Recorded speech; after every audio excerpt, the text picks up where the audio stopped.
2015 жылдан бери бир дагы башка жумуш жасабай, только ушу бактабат жасап, уктасам дагы бак отургузалы, турсам дагы бак отургузалы деп айтып келатам да.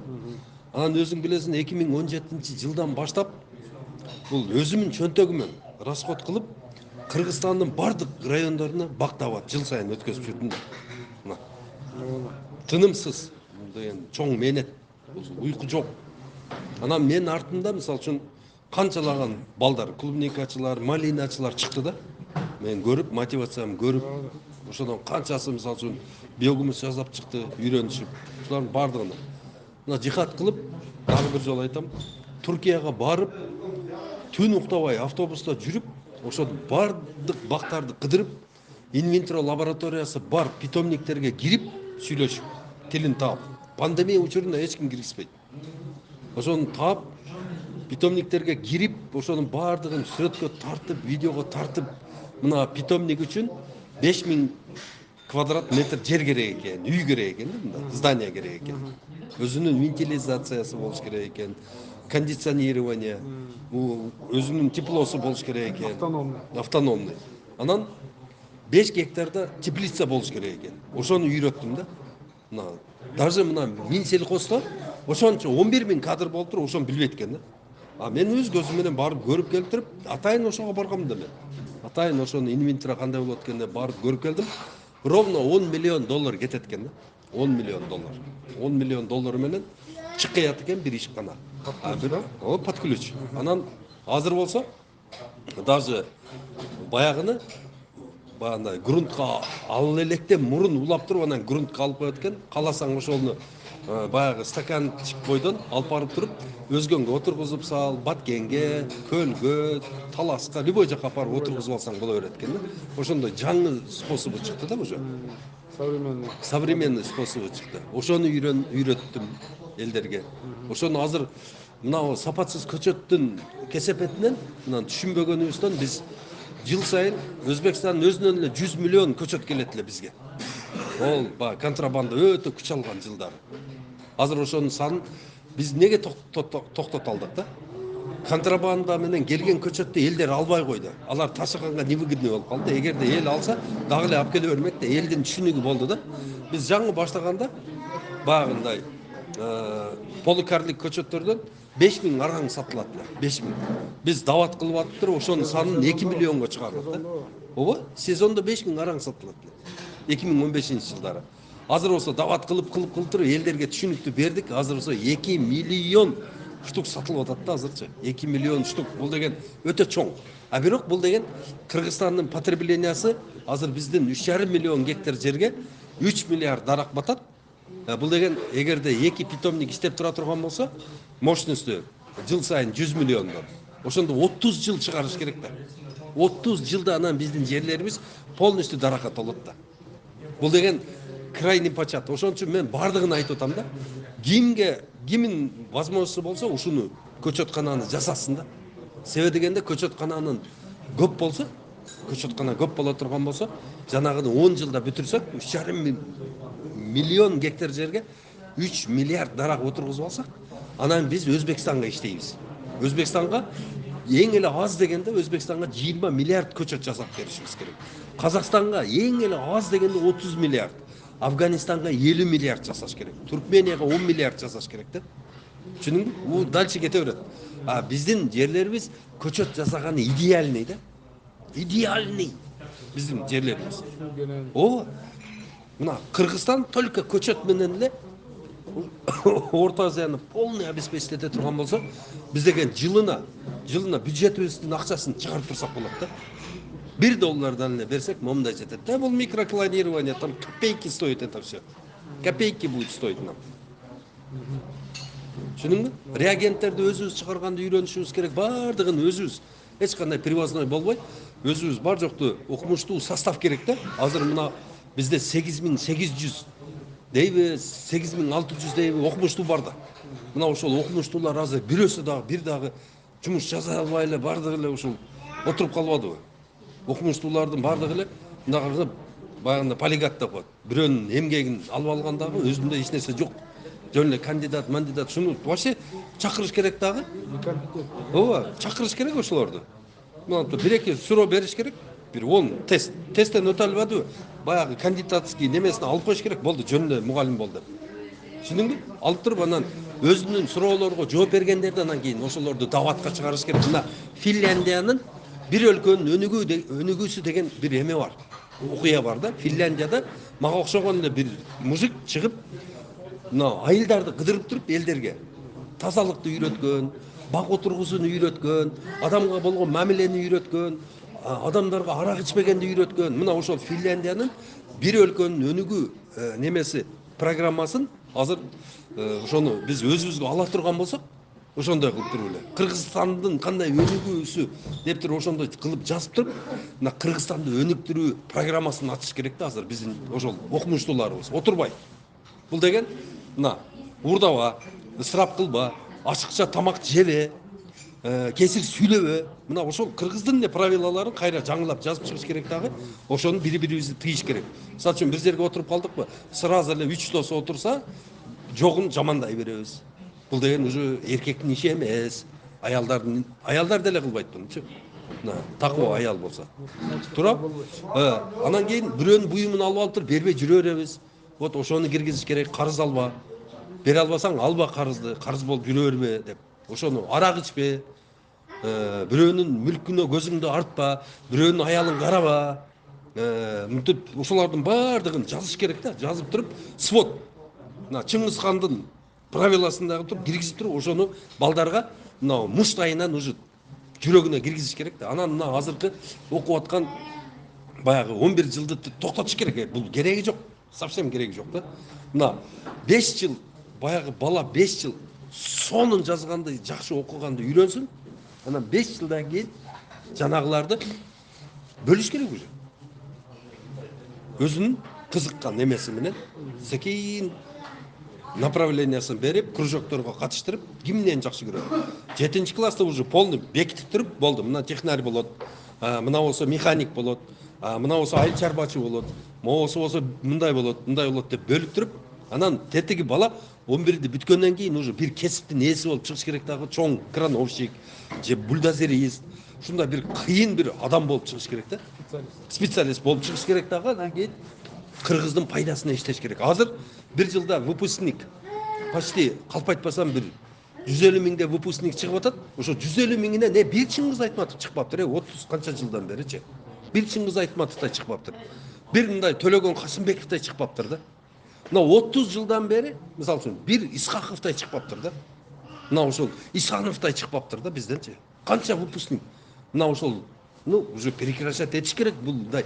Бул деген баланын башында физика, биология, математика, геометрия, тигил бул баарды аралашып каша болуп калып атпайбы башы. 11 жыл окуган.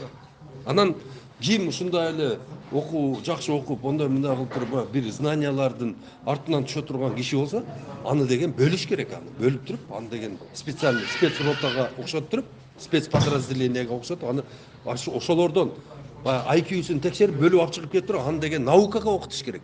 Мисалы үчүн Кыргызстан боюнча жылына наукага бир 1000 бала жетет, мындай жетет. Эми баардыгыбыз эле умный болуп эле, баардыгыбыз эле бар жокту билген болгон туура эмес, бул балдардын башын забивать этпеш керек. Мисалы үчүн менин башымда билесиңби, мына нелер бар да. Мисалы үчүн, мына кандай ойлор бар да, мисалы үчүн мен билгенден да, мисалы үчүн мен билемин, что револьвер эгерде суукта, мисалы үчүн 40 градуста болсо атпай калат. Мага эмне кереги бар? Мен револьвер атпасам, муну эмне көтөрүп жүрөм башымда? Туурабы? Туурабы? Кандай дейсиң? Мага кереги бар ушулардын мага. Туурабы? Ошон үчүн именно өзүм профессия менен иштей турган, мына азыр көрүп атасың да. Бардык эмелерге бар, мастерскойлорго бар, орустар иштеп атат.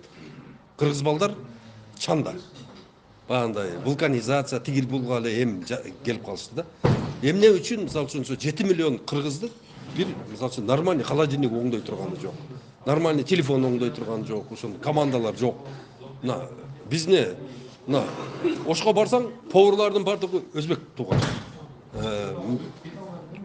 Түшүнүп атасыңбы?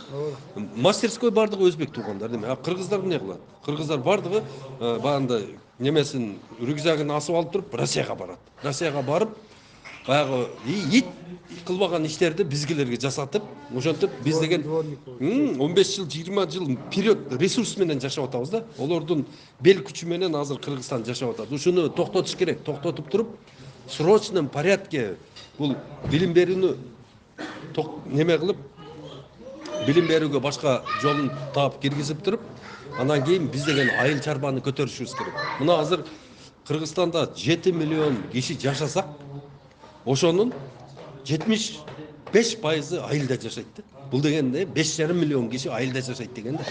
А бизде айылда жашагандарга эме жок. Мына профессия. Айылда жашагандарга мисалы үчүн эменин баягындай ресторатордун не кереги бар? Айылда жашап аткандарга дагы бирдеменин каяндайдай мындай бир дизайнер, бир нерселер не кереги бар? Айылда жашап аткан адамдарга агроном, ветврач, баягындай сууну алып чыгып бере турган, капельни коюп бере турган, мына ушул оорулар менен күрөшө турган, илдеттер менен күрөшө турган, койдун мисалы үчүн ассимилиясын кыла турган, буканы текшере турган, баардык ушуга айылга кете турган профессияга окутуш үчүн мына 83 чоң окуу жай болсо, ошонун ровно 60-ын агрономияга өткөрүп бериш керек. Болду, токтотуш керек. Юрист менен экономист окутканын токтотуш керек. Бизде азыр агроном жок. Чоң 30 миңдик айылдарда бир агроном жок. Элестетсең, мына ушундай. Эми айта берсе Нурдин сөз көп. Эми ушулардын баардыгын жасай турган кыргыз эли мына азыр бактабат, бул жөн эле бактабат эмес. Бул жөн эле барып эле зериккенде чыгып эле анан кийин ар айылга барып келиш эмес. Бул бактабат дегендин өзүнүн чоң бир миссиясы бар. Бул деген чыгабыз, элдерди бак отургузганды үйрөтөбүз, элдерде акча пайда болот. Анан кийин элдер бардыгы эмне? Демек, эмне балдарды айыл чарбага кете турган профессияга окутуш керек дейт. Анан кийин бул бак деген экология. Экология жакшы боло турган болсо, мына бизге кирип аткан баягы 1 миллиардтан ашык дары-дармек жейт экенбиз биз. Аптекаларда, фарма аптекалар шунча киргизет экен бизге. 1 миллиард доллардан. Ошол жок болот. Анан биз деген Россия менен Казакстандан экөөнөн биригип бир 3 миллиардка жакын продукт алып жейт экенбиз. Түшүнөсүңбү? Анан ошонун канча миллиарды жалаң жашылча жемишкен да. Элестетсең, ошолордун баардыгын биз өзүбүз жасасак, биздин мамлекетке жеңил болот элди багыш. Биздин мамлекеттин саясатын колдоп атат да бул бактабат. Тамак аш коопсуздугун аябай чоң колдоп атат. Ошон үчүн биздин чоңдорубуз мына кээ-бирки баягы эмеде айыл чарба министрлигинде отуруп алып эле мына бактабатты Абдулла жасап атат. Силер эмне жасабай атасыңар? Абдулла эле кылып атат бар жокту. Силер эмне кыла албайсыңар деп кысканбастан айыл чарба министри мен өзүм кылам деген токтотуш керек да. Себеби дегенде аны кыла турган, бактабат кыла турган айыл чарбада министерстводо ондой адамы жок. Дагы 1000 жыл күтүш керек ондай бир Абдулла Ташевич пайда болуш үчүн ал жердечи. Алар деген наоборот бизди спонсировать этиш керек. Абдулла Таксыр, сиз мына бактабатты кылып атасыз. Мына сиз биз айтпаган жумуштардын баардыгын сиз аткарып берип атасыз бизге. Мына сиздин ошол расходуңуз, мына үй бүлөңүзгө зыян тийбесин сиз чыккан ошо даваттардын. Мына машинеңиз, мына даже президент Садыр Нуркожоевич өзү машина предоставлять этсе болот. Мен жүрөм азыр. Пешком маршруткадан маршруткага, машинада голосовать этип, ошол 40 районду айланып жүрөм. Түшүнөсүңбү азыр ар бир акимде бирден жаңы машина бар. Менде машина жок. Көрүп атасың го, жүрөм го. Машина жок менде. Турам. Анан өткөндө бирөө машина берип турду. Аны Бишкекке чейин минип келип бузулуп калып, мындан нары көрдүм го. Ысык көлдү, нарынды полный жөөлө кыдырдым го. Ошондой да. Бул жерде мисалы үчүн Садыр Нуркожоевичке бир машина берип коюш. Не? Мисалы үчүн өзүнүн фондунан ажырат, берип койгула мына бир крузак. Минтире берсин, ушул пайдасын тийип атат ушунун. Мына ушул 7 миллион кыргыз болсо, ошонун ичинен эң эффективдүүсү Абдулла болуп атат деп айта албайбы? Анын үчүн айтыш үчүн жүрөк жок да. Булардачы. Аны айтыш үчүн министрде да жүрөк жок, бул эмеде да жүрөк жок болуп атат да. Жүрөгү бар адам айтат, чындап эле бул Абдулланын бизге эч кандай немеси жок болуп атат. Зыяны жок. Бул баланын ушинтип Алла Таала бизге берип койгонуна биз деген мындай буга поддержка беришибиз керек экен деп. Мына барсаң залын жаман көрөт, залга киргизбейт. Бу энесинен калган залга окшотуп, залга киргизбейт. кызганып ошол акимдер уялбайбы бир аким келип мисалы үчүн мына Аксынын акимине рахмат түшүп келип анан мына мэрия Кызыл Кыян мэриясына рахмат түшүп келип өзү куттуктап рахмат дайым келип жүрөсүз иштериңизге ийгилик деп ошондой 40 райондон экөө эле үчөө эле түшөт да калгандары как будто мен бир селсаяк бир кылаарга иши жок бир мына неме айткандай жинди жүрөт да ушунун баардыгы мага керекпи мага эмне керек мага бир нан болсо өзүм багым бар ошол жерде багымда жүрө берем мен мына кыргыз эли көтөрүлсүн кыргыз элибиз өзүбүздү өзүбүз толук камсыз кылайлы мөмө жемиш менен башка жактан эч нерсе келбесин деп жүрөм мен мына кыргыз элибизде бактар көбөйсө экология болот кыргыздын өмүр сүрүүсү узун болот кыргыздардын суулары сакталат деп ушул элим жерим үчүн мекеним үчүн Алланын ыраазычылыгы үчүн жүрүп атпаймынбы аны деген түшүнүш керек уже мен мисалы үчүн мен калп эле жүрсөм 1 жыл жүрөм калп эле жүрсөм 2 жыл жүрөм калп эле жүрсөм 3 жыл жүрөм 2015 жылдан бери 9 жыл кайсы жинди жүрөт өзүнүн акчасы менен ушинтип бактабат кылып көрүп атпайсыңбы мына мекен сүйүү ушундай болот мына мага чейин канча адамдар туулуп неме болсо ошолордун арасында мен дагы бармын деп сыймыктанам мекен сүйүү бул имандан альхамдулилля ушундай иман берген Аллага шүгүр дейм шүгүр бирок бул четте карап турбаш керек да мамлекеттик машина мисалы үчүн канча миллиардтарды чиновниктер алып өзү менен өзү эле жок кылып атышат мына айыл чарба министрлигинин 6 миллиард расходу бар экен айлык байлыктан ондай мындай одон деле көп экен да мына ошол 1 жылда мен бактабатыма ошол 1 миллион сом ажыратып кое албайт да ошончо акчаны коротушуп жөн эле командировочный кылып эле жок кылып берет ушул акчанычы берсе болот мына президенттин фондунан алсам болот премьер министрдин фондунан алсам болот айыл чарбанын фондунан алсам болот бериш керек да уже болду уже бербесе болбой калды ужечи менде да уже предел келди да уже машинemi сатып бактабат кылдым үйүмү сатып бактабат кылдым эми эмне кылышым керек мен өзүм почкамы сатышым керек эми кыргыз элим ушундай бак кылышы үчүн эл деле түшүнө турган болуп калды да мени түшүнүш керек да эл жаман көрбөш керек жакшы көрүш керек наоборот альхамдулилля ушундай адам пайда болуп калыптыр ушуга жардам берели деш керек да туурабы конечно